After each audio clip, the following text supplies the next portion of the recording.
you good night every single night for 19 long, unbroken years, has another wife somewhere out there who truly, deeply believes with every fiber of her being that she's the only one.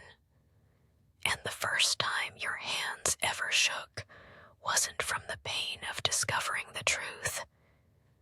It was from something far darker. The electric, intoxicating realization that you knew exactly how flawlessly, how methodically, you were going to burn both their carefully built worlds to the ground until nothing but ashes remained. It all began so innocently, with just one missed call. The phone he swore over and over was only for work lit up suddenly on the quiet kitchen counter, its screen glowing like a betrayal in the dim evening light. The name flashed there, unforgiving. Emma home. 7 silent seconds ticked by, each one heavier than the last as he stared, frozen, at the glowing accusation. Then one photo. Phone slipped back into the briefcase with deliberate calm. No tears fell that night. No words were spoken. Just the soft, almost imperceptible click of the briefcase latch, echoing like the quiet ignition of a war that had been waiting all along to start. In the first month, she didn't scream, didn't confront, didn't shatter the facade. She followed the money quietly, methodically, like a shadow trailing its prey. And there, buried in the digital trails, she uncovered a second life painted in vivid full color, the same credit card that bought your groceries, your anniversaries, your everyday illusions, was paying rent month after month on a house she had never seen, never imagined in her wildest nightmares. Then came the Christmas photos under a different tree, twinkling lights warm and inviting but oh so wrong. The same man, arms wrapped tight around another woman, while other children called him Daddy, with voices she could almost hear laughing, unaware. She printed every receipt, every damning transaction, every stolen snapshot, every fragile, filthy lie, stacking them like ammunition in a hidden folder that grew heavier by the day. And that very night, when he walked through the door, tired from his long day, exhausted from juggling ghosts, she greeted him at the threshold with the exact same smile she had used for 19 years, unchanged, unbroken, but now weaponized. Month 2 dawned, and with it a new kind of clarity, cold as steel. She mapped his double calendar, not with rage, but with precision, like a sniper mapping the wind before the fatal shot. Those Mondays labeled so casually, client dinners, became bedtime stories whispered in another house under different sheets to children who knew his voice as the lullaby of safety. Third Fridays. Golf trips transformed into birthday candles flickering on cakes for kids who shared his eyes, his smile, his secrets, while she baked the frosting alone in your kitchen. She learned their teachers' names by heart, the pets they adored, their allergies to nuts, to pollen, to the pollen of a life built on dust.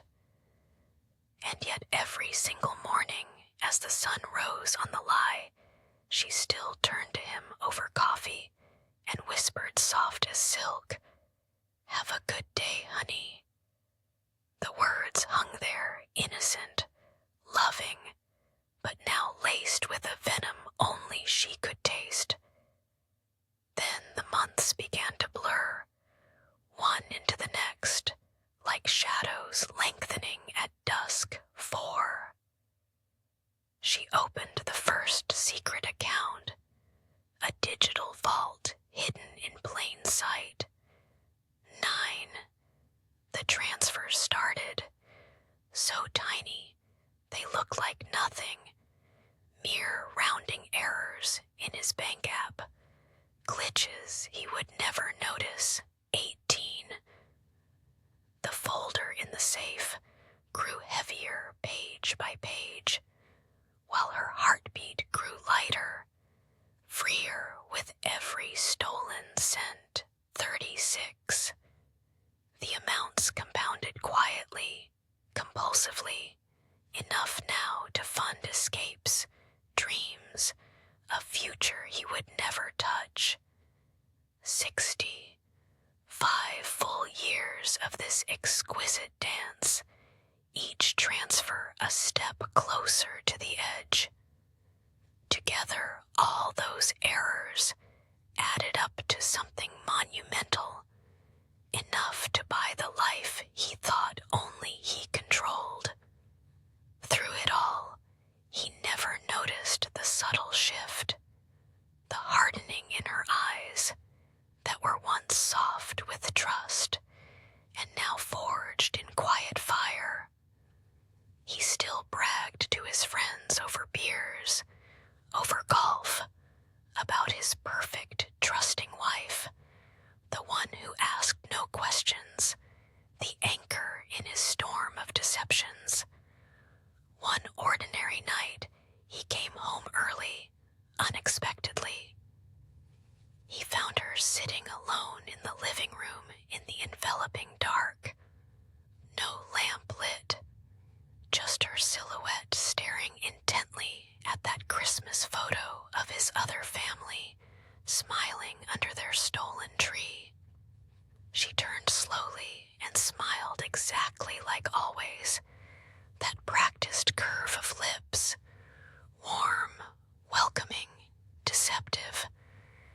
And in a voice soft as a confession, she said, "Thinking about how lucky our kids would have been together."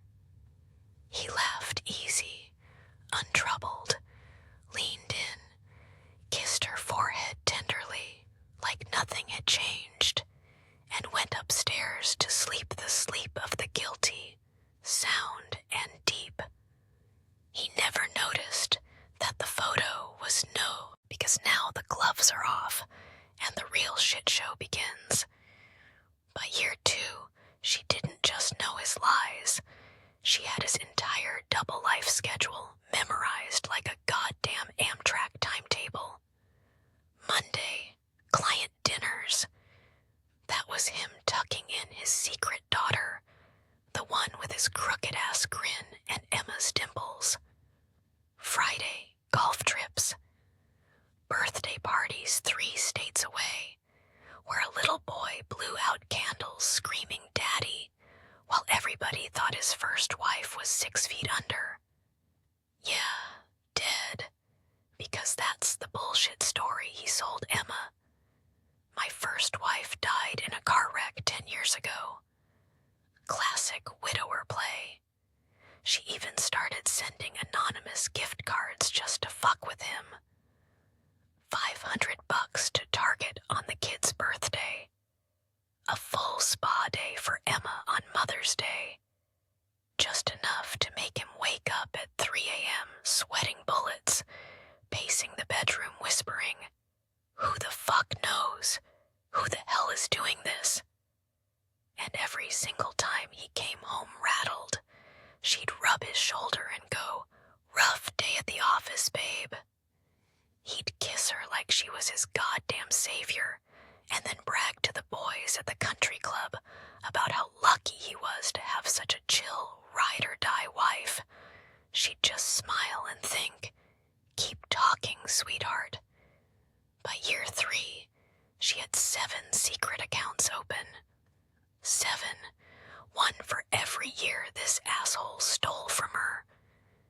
She hired the most cutthroat divorce attorney in the state, the guy who eats CEOs for breakfast, and paid him in cold, hard cash pulled from envelopes marked Vegas 2023 and second honeymoon in Maui that never fucking happened. Every month, she skimmed just under the radar. 8 grand here, 12 grand there. Money he thought was going to that kitchen remodel you suddenly changed your mind about. Money that stacked up into a war chest big enough to bury his ass 6 feet deeper than the fake grave he told Emma about. And every time he saw the savings account looking fat, he'd flex to his country club buddies. "Babe's turned into a frugal little queen, bro. We're stacked now." She'd raise her coffee mug and think, "Yeah, one of us sure is, motherfucker." Then, one random Tuesday, he walks in, tosses a thick-ass cream envelope on the counter like it's a fucking pizza flyer. Gold foil lettering, heavy cardstock, costs more than his monthly truck payment. He laughs, yanks off his tie. "Some chick at work getting hitched. People still do this Disney princess bullshit." She picks it up, runs one finger over the raised letters real slow. "Miss Emma Lisa Thompson requests the honor of your presence at her marriage to Mr. Alexander James Carter on the 8th of August at the Lakeside Estate, where dreams come true." Her blood went full sub-zero. 8 months. 8 perfect months of runway. For total nuclear annihilation. That same night, while he was snoring like a chainsaw, she scraped Emma's entire public Instagram. 412 guests. 412 home addresses. 412 lives about to get blown to smithereens. The night before the wedding, while Emma was probably getting wasted at her rehearsal dinner, and Alexander was shotgunning beers with groomsmen who thought he was a grieving widower, 412 identical matte black boxes got overnighted. Blood red velvet ribbon, no return address. Inside every box, one USB drive and one tiny cream card that said, "A little wedding gift for the happy couple. Play me during the best man's toast. Trust me, y'all are gonna want to see this on that drive." 19 years of receipts, hospital bracelets, hotel business trip charges, and the cherry on top, 30 seconds of audio from last month, him on speakerphone laughing with his boys. 2 wives, 2 families, 0 drama, bro. Some guys really do have all the luck. Packages landed at 10 a.m. sharp on wedding morning, right when the bridesmaids were in silk robes popping champagne, right when the photographer was yelling, "Cute candid moments," right when 400 people ripped open those little black boxes. In front of the bride. Stay until the end of this series, because when the first USB got plugged into the 120-inch projector screen, 2 marriages didn't just crash and burn. One man lost every single thing he ever lied for. In exactly 3 minutes and 47 seconds of pure, unfiltered karma. And the mastermind behind it all. She was posted up on a balcony in Santorini, feet in the pool, rosé in hand, watching the whole meltdown on a private live stream the DJ was paid $5,000 to send her. Imagine the most perfect wedding morning money can buy. 72 degrees, not a cloud in the sky. 400 guests drifting across the manicured lawn of the lakeside estate in linen and pastels, sipping mimosas while a string quartet plays Vivaldi soft enough to feel like a dream. Emma Lisa Thompson, soon to be Mrs. Carter for the very first time, or so she thinks, glowing in a $38,000 gown that took 6 months and 3 fittings in Paris to get just right. Veil floating behind her like a cloud. Smile so bright it could power the whole damn estate. The ceremony starts. Vows, rings.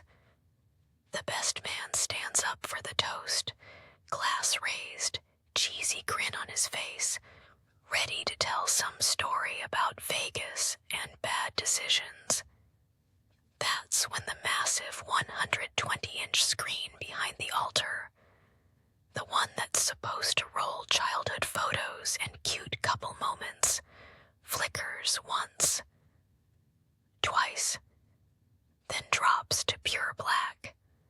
400 matte black boxes are already waiting, one tied with blood-red ribbon on every single chair. Little gold tags that read, in elegant script, "Wedding favor from the bride and groom, open when the music stops." The quartet stops on cue. 400 ribbons pulled at the exact same second. 400 USB drives, 400 identical 2-minute 47-second videos. The screen explodes back to life. First frame freezes everyone in place. Their original wedding photo, 19 years ago. Same man, different bride, different cathedral. Second frame, birth certificates of 3 children he swore never existed. Hospital bracelets still stained with dried blood. Third frame, side-by-side Christmas mornings, 2023. Same ugly reindeer sweater. 2 different living rooms. 2 different women.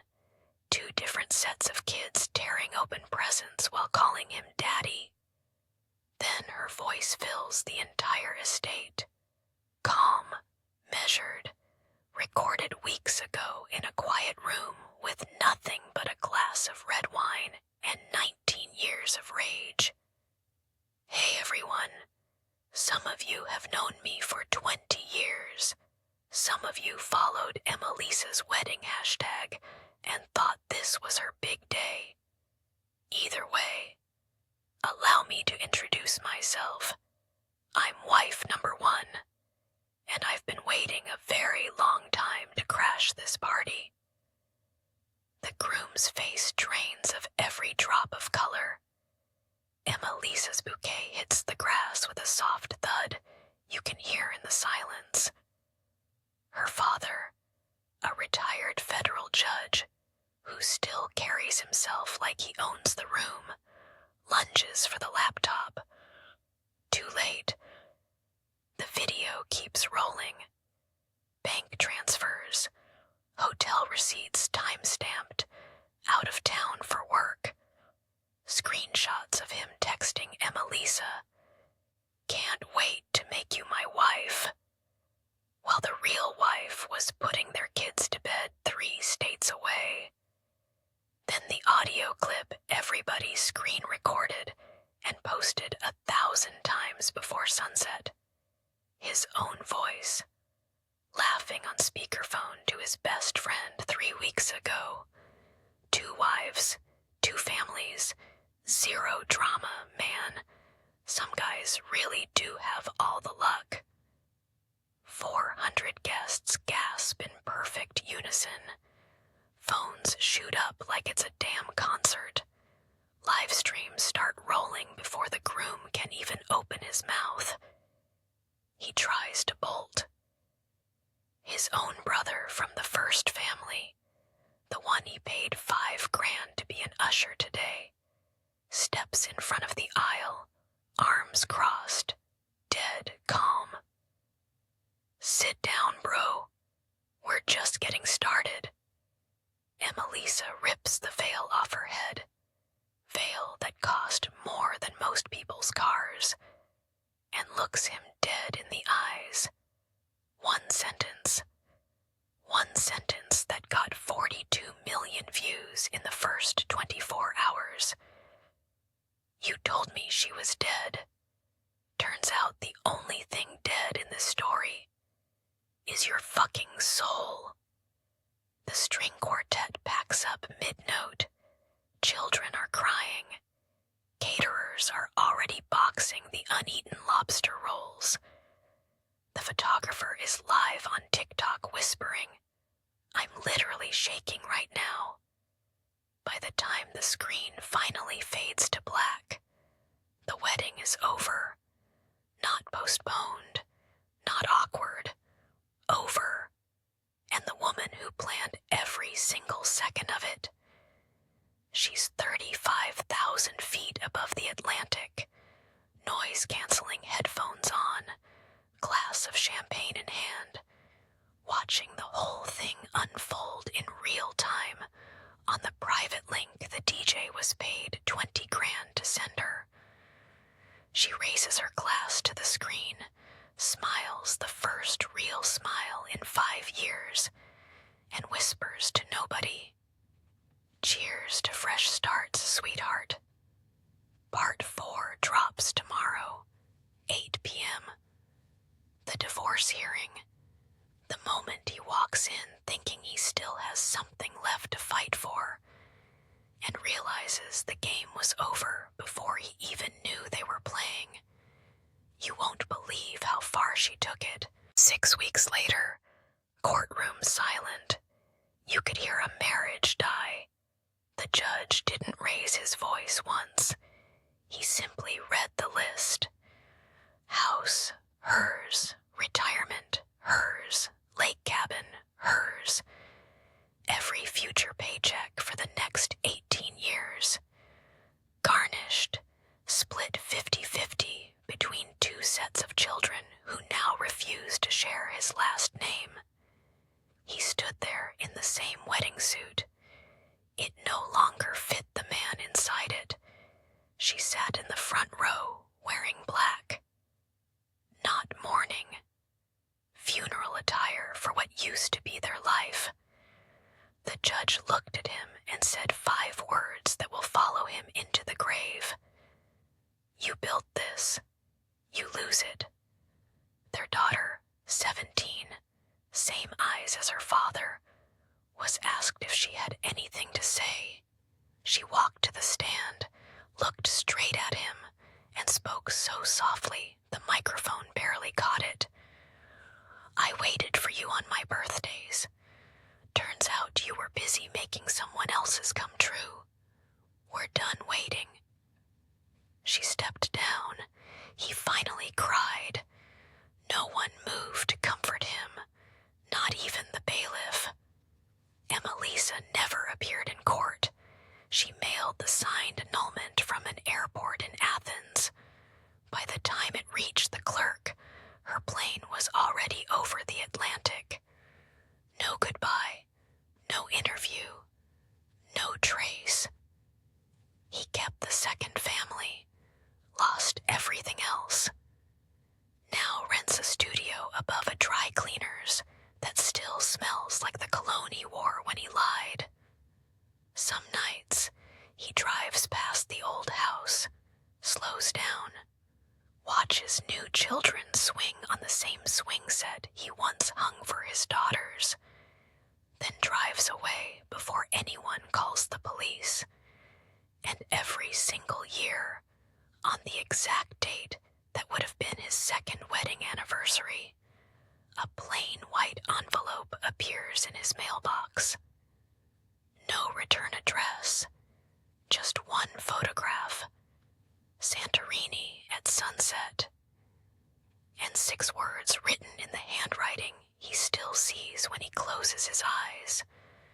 I never cried once. You will. Every year. Forever. If your chest is tight right now, good. That's the sound of justice finally arriving. Turn on notifications. Tomorrow we start a new one. And remember, some women don't scream when they win. They just make sure you never stop hearing the silence. The war is over, she's on the beach, you're still reading the postcard.